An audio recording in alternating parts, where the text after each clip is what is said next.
Did you stay up last Friday night to watch Boise State in that cold weather game in Nevada? I did not. I thought the kicker for Boise State would be on a suicide watch. I hate to say that, but guy misses 2 point blank range kicks. Yep. Boise State goes from undefeated, chance for national title, to 11th in the BCS. Buried, yep. Sort of everything went topsy-turvy with that. I think in some ways adjusted correctly, because I still don't think the Boise State's, TCUs of the world, the Utahs, play a good enough schedule to warrant where they were. But how's this shaking out? Has anything been...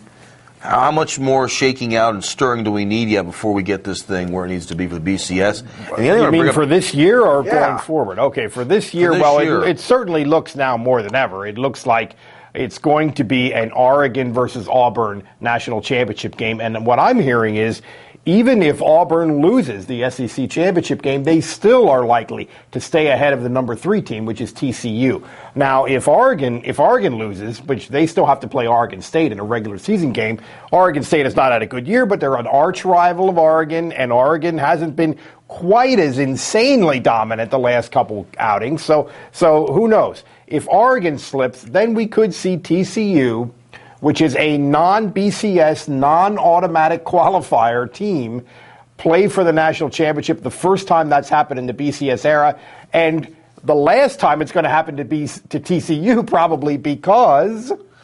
They joined the Big East. A team from... TCU stands for...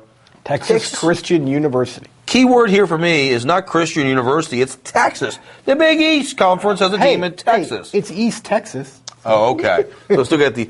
All right. TCU joins the Big East Conference. Let's put it in perspective here. We now have 12 teams in the Big Ten. We have 10 teams in the Big 12.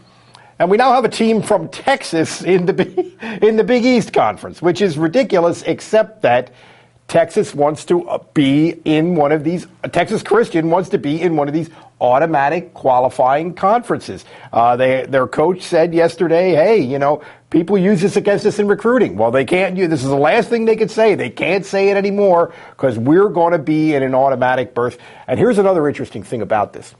One of the leading... There is some movement in the U.S. House of Representatives to do something, legally, constitutionally about the BCS. One of the leading forces in that is a guy named Joe Barton, who is a Republican from Texas. His district, where he lives and he represents, is Fort Worth, Texas, the home of TCU. Wow. So isn't that interesting? What we're seeing is, whether it's a conspiracy or not, whether it's an insidious, planned thing or not, what we're seeing is buying off the people who are dissenters to the BCS. If you're a problem for the BCS, we're going to buy you off. And it happened with Utah.